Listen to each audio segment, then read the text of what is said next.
On a crisp November morning in the quiet mountain city of Woodland Park, Colorado, a young mother named Kelsey Berreth goes about her daily routine.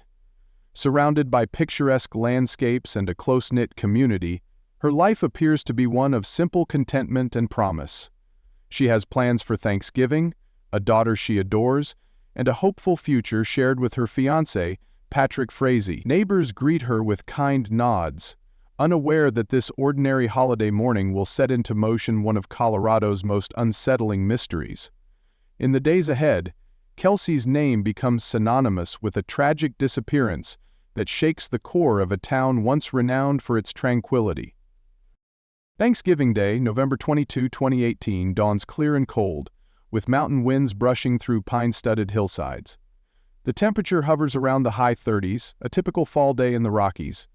Around midday, Kelsey is spotted on a security camera at a local grocery store. She shops with her baby daughter and offers a polite smile to the cashier. Hours later, she isn't heard from again. Concern grows when she misses a planned family phone call.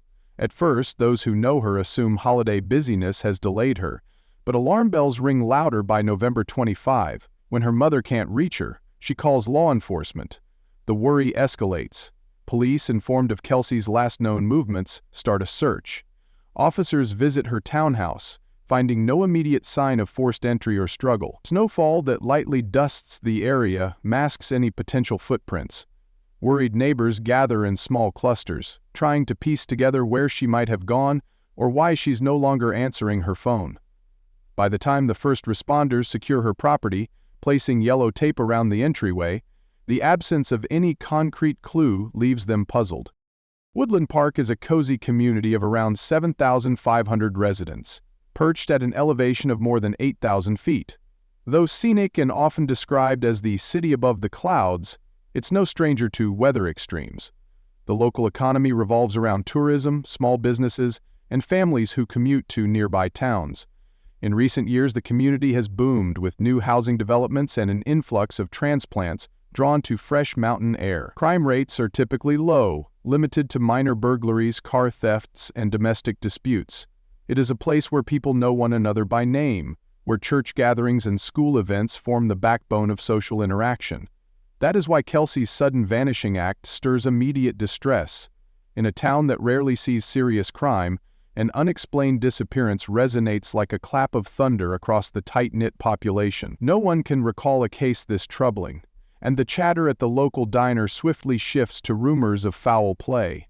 Though the details are initially scant, the entire community braces itself for what could be a life-altering investigation. Kelsey Berreth is not just a missing person. She is a 29-year-old pilot with a radiant smile, a devoted mother, and a beloved daughter herself. Born and raised in Washington State, Kelsey moves to Colorado for both professional and personal reasons. At the time she vanishes, she stands around 5 feet 3 inches tall, weighing approximately 110 pounds. She carries herself with calm confidence. Her brown hair frames a face warm enough to put strangers at ease. Early in life, she shows an interest in aviation, a passion that leads her to obtain her pilot's license while she is still in her early 20s. She works for DOS Aviation in Pueblo, Colorado, where her responsibilities include training new pilots and ensuring flight safety. To friends and family, Kelsey's biggest career achievement is her ability to balance the demands of aviation with raising her infant daughter, Kaylee. She nurtures a dream of eventually purchasing her own small plane, an aspiration fueled by her unwavering love for the freedom of the skies. Kelsey grows up in a tight family circle. Her mother, Cheryl, recalls Kelsey's thirst for knowledge and attention to detail from a young age. Raised in a disciplined household, Kelsey inherits a strong moral code and an empathetic heart. She graduates from a local high school in Washington State before attending a regional college for her initial aviation courses. After moving to Colorado, she continues advanced training at a flight school near Colorado Springs. Colleagues at DOS Aviation remember her as responsible, punctual, and quick to assist when others need a hand. Outside her career, Kelsey is deeply involved in her community. Neighbors would see her at church most Sundays, and she often volunteers with local youth programs, hoping to pass on her enthusiasm for flying and STEM education. Her personal goals revolve around family. to raise Kaylee in a safe, loving environment, to continue blossoming in her aviation career, and to one day open a small flight instruction business. Socially, Kelsey exhibits a gentle, compassionate nature. She maintains close ties with her mother Cheryl and her brother Clint, who visits whenever he can. Kelsey's circle of friends includes fellow aviation enthusiasts like her longtime co-worker Courtney, who praises Kelsey's adeptness at making novices feel at ease in a cockpit. She also has a handful of close high school friends who keep up with her largely through social media. Kelsey's romantic life appears settled when she meets Patrick Frazee. They begin a relationship, and soon after, Kelsey becomes pregnant with Kaylee. The pregnancy cements her emotional investment in a future with Patrick, and though they maintain separate homes, they publicly present themselves as a couple committed to raising their daughter. She is also active on social media, although her posts are infrequent and primarily revolve around personal milestones, Kaylee's first steps, scenic flight photos, or celebrations of birthdays and holidays with family. In her downtime, Kaylee loves the outdoors, hiking on well-worn trails, riding horses, and capturing mountain vistas with her camera. Each day, she follows a disciplined routine: early morning coffee, time spent with Kaylee, then flight instruction responsibilities, and the occasional late evening debrief at home, checking flight logs and preparing for the next day. Friends recall that she never seemed happier than in these months leading up to November 2018, as her life appears stable, blending motherhood and her passion for flying. In the 24 hours prior to her disappearance, Kelsey's days are a flurry of holiday preparation. She finishes up flight schedules, ensuring she has a few days off around Thanksgiving. CCTV footage confirms her purchase of groceries, presumably for a holiday meal. She and Patrick exchange text messages, though details remain elusive. She contacts her mother to confirm a possible Thanksgiving phone call, letting her know she'll be busy cooking. Later, she is seen leaving her workplace and heading home, baby in tow, while chatting briefly with a neighbor about the upcoming festivities. That night, she logs onto social media for a few minutes, liking a friend's post about Thanksgiving recipes, but not posting anything herself. Phone records place her at or near her townhouse from around 7 p.m. to approximately 10 p.m. early on November 22nd. Kelsey texts a coworker about schedules for next week, sounding perfectly normal. By midday, she is seen at the local Safeway. No one imagines this will be the final public sighting of her. Witnesses recall a friendly wave as she departs the store, and surveillance footage captures her carrying Kaylee in a baby carrier while pushing a cart with Thanksgiving supplies. Her last known call occurs that afternoon, apparently made to Patrick, in which she shares some final details about their dinner plans. After that, she is off the grid. There are no more credit card transactions, no more social media interactions, and no more phone pings. At least not in Colorado. In the weeks before her disappearance, friends see no radical change in Kelsey's demeanor. She does occasionally mention that juggling work and motherhood is tiring, but she appears optimistic. Some describe her relationship with Patrick Frazee as complicated, given that they live separately. Still, few recall any overt tension. Kelsey's finances are modest but stable, thanks to her consistent employment and help from her family when needed. She shows no outward sign of wanting to leave town. On the contrary, she is planning for her daughter's first Christmas and feeling excited about the new year. She also confides to a close friend, Courtney, that she hopes to finalize wedding plans soon, though details remain uncertain. If she harbors any secrets or major concerns, she keeps them carefully tucked away. She is generally described as upbeat in her last days. While Kelsey's life story radiates warmth, the man at the center of her tragedy, Patrick Frazee, is a more guarded figure. In 2018, Patrick is 32 years old. Standing around 5 feet 11 inches tall with a sturdy build, he works as a farrier, shoeing horses and performing ranch tasks around Teller County. Born and raised in Colorado, Patrick grows up around livestock and stables, reportedly demonstrating a keen interest in ranch life from an early age. Friends note that his parents own property in the region and that he has spent most of his life involved in agriculture and animal care. He attends local schools before venturing briefly into a trade program focusing on agricultural business, though he never strays far from home. Financially, he manages modest living expenses by doing contract work for local ranchers. He has a reputation for being somewhat private, someone who prefers solitary tasks to group gatherings. He meets Kelsey at a local event and they begin dating. Eventually, they have a daughter, Kaylee, which ties their lives together more firmly. From a psychological standpoint, Patrick is described differently by various people in his life. Some call him thoughtful and reliable, praising his care for animals and his sense of responsibility toward clients. Others find him emotionally distant or difficult to read.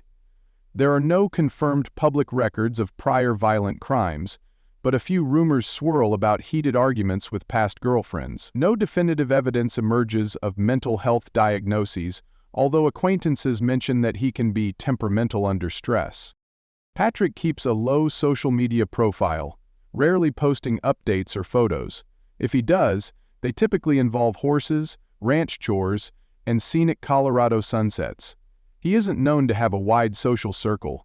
Much of his time is spent traveling between ranches or staying at his family's property. While experts cannot diagnose him from a distance, some suggest that underlying frustrations could be building in his life. Perhaps financial pressure, the rigors of parenthood, or a complicated relationship dynamic. These undercurrents, as it turns out, may grow into something more ominous than anyone suspects. And that's what we mean by, quote, neighbors who cross paths with Patrick describe him as polite but somewhat curt. He keeps to himself and rarely joins neighborhood gatherings. Even his relationship with Kelsey seems unconventional. They do not cohabitate even after Kaylee's birth. In the months leading up to Kelsey's disappearance, Patrick's routine appears steady. Early mornings spent shoeing horses, traveling to job sites, and evenings that he either spends at his mother's ranch or occasionally at Kelsey's place. Witnesses see no major disruptions or outwardly suspicious behavior from him. However, digital footprints collected later show quiet but telling signs: unusual phone calls to an out-of-state number, minor changes in his bank transactions, and cryptic text messages that come to light during the investigation. In retrospect, these might have been early indicators of the turmoil ahead. Certain triggers, financial stress, rumored tensions in the relationship, and the possibility of Patrick harboring jealousy or resentment begin to coalesce. Those close to the case note a subtle escalation in his demeanor. A once subdued man might be entering a new mental territory, shaped by private anger, potential betrayal, or desperation. During the run-up to Thanksgiving 2018, Patrick's behavior toward Kelsey may have grown unpredictable. Some accounts suggest that arguments over custody arrangements had arisen, though no public records confirm a legal battle. If small rifts developed in the weeks before her disappearance, they remain largely unspoken.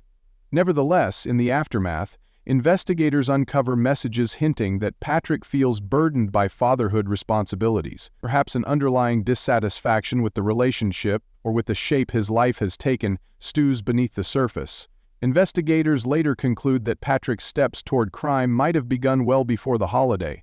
Whether he meticulously plans an act of violence or makes a spur-of-the-moment decision remains a source of debate among those closest to the case. The quiet days leading up to November 22, 2018 unfold in a manner that, at first glance, appears ordinary. Kelsey buys groceries, Patrick tends to his horses. Both presumably prepare for Thanksgiving.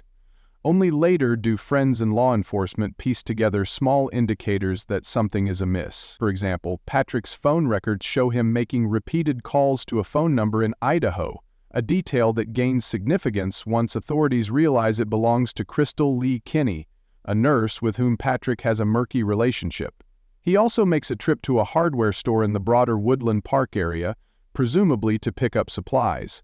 While these errands could be routine, suspicion arises when investigators cross-reference receipts that appear inconsistent with typical ranch work. Meanwhile, Kelsey's final text messages to close friends show no sign of distress, focusing instead on Thanksgiving recipes and baby Kaylee's upcoming checkups.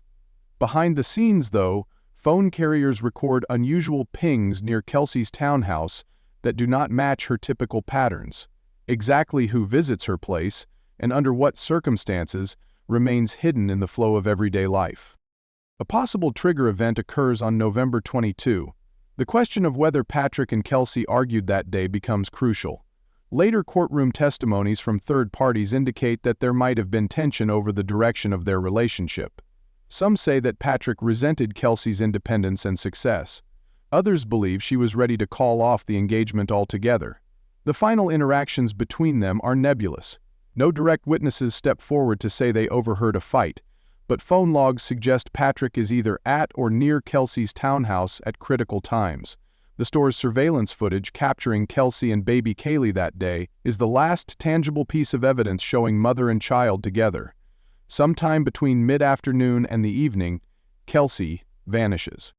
It isn't until around December 2, 2018, when Kelsey's mother, Cheryl, realizes something is terribly wrong. Kelsey missed several planned calls, and she never returned texts. By then, Patrick is sending vague messages to Cheryl, explaining that Kelsey may have left town to clear her head. The story rings false. When law enforcement arrives at Kelsey's townhouse, they find the premises locked. Outside, dustings of snow partially obscure footprints. Inside, at first glance, the living space doesn't look ransacked. But further inspection reveals faint traces of something suspicious in the bathroom. A worried neighbor and the police converge on the scene, each reacting with a mix of shock and confusion. An immediate call goes out for further support, and the area is cordoned off with police tape. The first responders conduct cursory interviews with neighbors, none of whom recall seeing or hearing anything alarming, besides the usual comings and goings around Thanksgiving. The media quickly picks up the story, adding it to the holiday news cycle with a headline that reads, "Local mom missing on Thanksgiving." Helicopters soon circle overhead, and press vans line the main road near the townhouse. As the next days pass, Patrick's narrative shifts.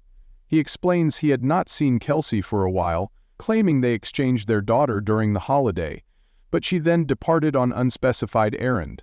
However, phone records reveal that Kelsey's phone last pinged in Idaho on November 25th. Patrick has no consistent explanation for this. The community is left to wonder, did Kelsey drive all the way to Idaho for some unannounced purpose? Or did someone else take her phone there? The case sets off an extensive ground search organized by local volunteers who comb through wooded areas, drainage ditches, and any place someone might hide a person against her will. Meanwhile, the police expand their interviews, discovering that Patrick has been in contact with Krystal Lee Kenney, a nurse living in Twin Falls, Idaho. As soon as that name surfaces, speculation spikes. Who is Krystal, and what role might she have played in Kelsey's disappearance? For Kelsey's loved ones, the experience is a nightmare. Her mother, Cheryl, and brother Clint travel to Woodland Park to assist investigators. Emotionally drained, they appeal to the public for help. Forensic specialists scour Kelsey's bathroom. Though the place appears tidy, a closer look yields minute traces of blood. Luminol testing reveals potential cleanup efforts. Forensic analysts collect samples for DNA testing. They also gather hair samples and scrub the drains for any sign of a struggle. Specialists analyze Kelsey's electronics, from her cell phone records to the last timestamps on her personal laptop. The results soon point to a more disturbing possibility than a runaway scenario or an accident. As days turn into weeks, public sentiment shifts from hopeful to grim, culminating in Patrick Frazee's arrest on December 21, 2018, when authorities formally charge him with Kelsey's murder. During the subsequent investigation, details pour in. Interviews with Krystal Lee Kenney prove pivotal. She ultimately tells authorities that Patrick had solicited her assistance first to spy on Kelsey and later to help cover up Kelsey's death. Although Krystal's credibility is a hotly debated topic, her story provides the police with a roadmap of the crime. She describes being manipulated into disposing of key evidence, including Kelsey's cell phone. Investigators trace the phone's location to Idaho, aligning with Krystal's testimony. The authorities also find surveillance footage showing Krystal traveling back to Colorado during the critical window when Kelsey was last seen. Text messages and phone calls between Patrick and Krystal are retrieved, painting a picture of a conspiracy. While Patrick proclaims his innocence, the evidence against him mounts steadily. Every piece of data gleaned from phone records, each snippet of witness testimony, and every forensics result becomes a puzzle piece. Investigators also discover that Patrick might have planned this crime well in advance, Receipts and digital footprints reveal suspicious purchases of cleaning supplies. He allegedly attempts to create an alibi by claiming Kelsey parted with the baby willingly, yet contradictory witness statements surface, including neighbors who say they never saw Kelsey hand off Kaylee to Patrick on November 22. The net closes around him as multiple lines of evidence converge, leaving him little room for plausible innocence. For law enforcement, the first 48 hours of the search are critical. They reach out to Kelsey's immediate circle, collect phone statements, and take preliminary swabs of potential blood evidence at her home. Patrol officers help maintain the perimeter around the townhouse, making sure that no journalists or curious onlookers disturb potential evidence. Overwhelmed by media attention, the Woodland Park Police Department calls on the Colorado Bureau of Investigation, CBI, and the FBI for assistance. Agents and analysts add resources, such as advanced digital forensics. They track the location of Kelsey's and Patrick's cell phones around November 22, building a timeline. As media outlets run headlines about the missing mother, investigators face a public hungry for information. They hold press conferences, stressing that they still hope for Kelsey's safe return, even as mounting evidence suggests foul play. While the search for Kelsey continues, specialized forensic teams work overtime. They examine traces of blood under ultraviolet lights, take samples from Patrick's clothing, and test possible hair strands from the bathroom drain. Next, they pore over Kelsey's digital life, investigating her laptop's last logins, reviewing her social media messages, and analyzing phone tower data. The discovery that Kelsey's phone pinged in Idaho days after she vanished is a major clue. Investigators call in cell tower experts, who explain how phone signals bounce, how texts are routed, and how geolocation might pinpoint the device's path. Meanwhile, experts in blood spatter analysis examine Kelsey's bathroom, providing insights into what may have happened there. Lab technicians meticulously note the chain of custody for each piece of evidence. The presence of a child's toys in the background underscores the emotional gravity for everyone involved. Weeks later, the bigger picture emerges. It becomes evident that Kelsey was likely killed in her own home. Investigators piece together the timeline, concluding that after the attack, Patrick attempts a thorough cleanup. He allegedly calls Krystal to help dispose of the body and phone, believing that scattering evidence across state lines will muddy the waters. However, it does not take long for forensic results to show Kelsey's blood in critical areas. Additional evidence from Krystal's recollections leads them to search areas near Patrick's family ranch. While they do not recover Kelsey's remains, a fact that adds to the heartbreak, the evidence is convincing enough to press charges. Prosecutors build their case meticulously. They highlight Patrick's contradictory statements to the police, the suspicious phone records, and the testimonies from Krystal, among others. The break in the case is largely attributed to the digital footprints left behind: text messages, phone pings, financial transactions, and photos from store cameras. Investigators discover that Patrick made damning comments to acquaintances, possibly hinting at wanting Kelsey out of his life. As the case develops, the prosecution frames Patrick as a man with a motive, gaining sole custody of Kaylee without dealing with a complex relationship. The defense, on the other hand, attempts to paint Krystal as an unreliable narrator, accusing her of orchestrating the crime, or at least embellishing details to secure a plea deal. But the sheer weight of the physical and digital evidence overshadows any attempt to shift responsibility entirely onto her. The arrest of Patrick Frazee on December 21, 2018, sends shockwaves through Woodland Park. He is charged with first-degree murder and solicitation to commit murder, among other charges. Booked into the Teller County Jail, Patrick obtains legal counsel. The local courthouse swarms with reporters. Bail is denied, given the severity of the charges and the risk of flight. The community, once hopeful, now processes the dark reality that this is likely no longer a missing person case but a homicide. A preliminary hearing is scheduled. The public and the media learn about the mountain of evidence, from the suspicious text messages on Kelsey's phone to the testimonies offered by Krystal in a plea agreement. She pleads guilty to tampering with evidence in exchange for her cooperation. In the pretrial procedures, prosecutors and defense attorneys spar over evidence admissibility. For instance, The defense files motions challenging the forensic methods used to detect blood in the bathroom, claiming contamination or misinterpretation. The prosecution files motions to admit cell phone triangulation data into evidence, citing the importance of showing that Patrick and Krystal were in certain locations at critical times. The question of whether Krystal's entire testimony can be presented in court arises. A gag order is discussed due to the extensive media coverage. Family members attend these hearings, teary-eyed and longing for closure. The tension is palpable each time Patrick appears in court, as reporters scramble to capture every glance and word. Jury selection becomes a complex task because the case has garnered intense publicity. Potential jurors are screened meticulously for biases formed by local gossip or the national media. During this period, Kelsey's family, especially her mother, struggles with emotional upheaval while also assisting prosecutors with any additional information that might reinforce their case. Vigils for Kelsey continue, despite the prevailing belief that she is no longer alive. The trial itself proves to be the defining drama of the case. The prosecution opens by laying out a clear timeline from November 22 to Patrick's arrest, accompanied by forensic evidence that points to a violent act in Kelsey's townhouse. They introduce text messages recovered from Kelsey's and Patrick's phones, linking them to that fateful day. They call law enforcement officials who worked the scene, each explaining what they found and how they processed the evidence. Then they summon forensic analysts, who describe the blood detection techniques, the probable cleanup, and the significance of each trace. Next come the technology experts, illustrating phone ping data and explaining how a phone can appear in Idaho while its owner is presumed missing. Perhaps the most riveting testimony is Krystal Lee Kenney's.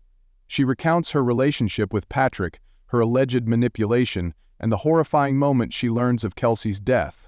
The prosecution uses her statements to tie Patrick's actions together, showing how he orchestrates every step, from the killing itself to disposing of Kelsey's personal belongings.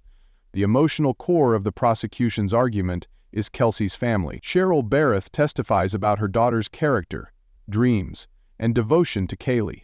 When asked how Kelsey could have suddenly decided to vanish, Cheryl's tears and disbelief resonate with the jury, painting a portrait of a caring mother who would never abandon her child. The defense, by contrast, tries to dismantle the prosecution's timeline. Their attorneys claim that Krystal's testimony is self-serving, that she is the one who might have harbored jealousy toward Kelsey. They argue that the forensic evidence is inconclusive without a body, that there is no direct eyewitness to the killing, and that phone ping data can be imprecise. They bring forward character witnesses who label Patrick as a caring father, someone incapable of such brutality. They question investigators about potential contamination of the crime scene and call into question the chain of custody for the evidence. Still, the defense struggles to counter the layered digital footprints, the multiple testimonies, and the revelations from Krystal's plea deal. In closing arguments, the prosecution emphasizes motive, the comprehensive digital paper trail, and the cold method by which Patrick allegedly carried out the plan. When the jury finally delivers its verdict, Patrick Frazee is found guilty of first-degree murder and several related charges. The sentence is life in prison without parole plus additional years for the associated convictions. For Kelsey's family, the verdict offers a semblance of justice, though not closure. They still do not have a body to lay to rest. In a rare public statement, the family expresses relief that Patrick will never walk free, but the grief over losing Kelsey under such horrific circumstances is unrelenting. Patrick's defense team vows to appeal, yet legal experts doubt the verdict will be overturned, given the strength of the prosecution's case. In the immediate aftermath, Woodland Park experiences a collective mourning. Candlelight vigils are held at local churches. Memorial services celebrate Kelsey's life, with many remembering her love for flying and her devotion to her daughter. Residents who once believed their town was immune to violence question their own sense of security. Civic leaders and concerned citizens brainstorm methods to better protect vulnerable community members, especially single parents and those in complicated relationships. Schools host workshops on recognizing signs of domestic abuse or mental distress. Local officials reassure the community that this case, tragic as it is, remains an outlier in an otherwise peaceful region. Kelsey's family, with the help of a supportive network, works to establish a foundation in her memory, aiming to offer resources and support for families of missing persons. They also focus on Kaylee's upbringing, who becomes a living reminder of Kelsey's love. The media, having saturated the town for months, eventually shifts focus. Yet for those closest to Kelsey, the emotional scars endure. The financial toll is substantial as well. Legal fees, travel costs, lost wages for family members who had to halt their lives to seek justice. Privacy concerns persist. Cheryl and Clint field interview requests even as they try to grieve in private. Nonetheless, they stand as an example of resilience, working alongside victim advocacy groups to push for policy changes, such as improved resources for missing adult investigations. Long-term, the case impacts how local and state authorities handle missing person reports.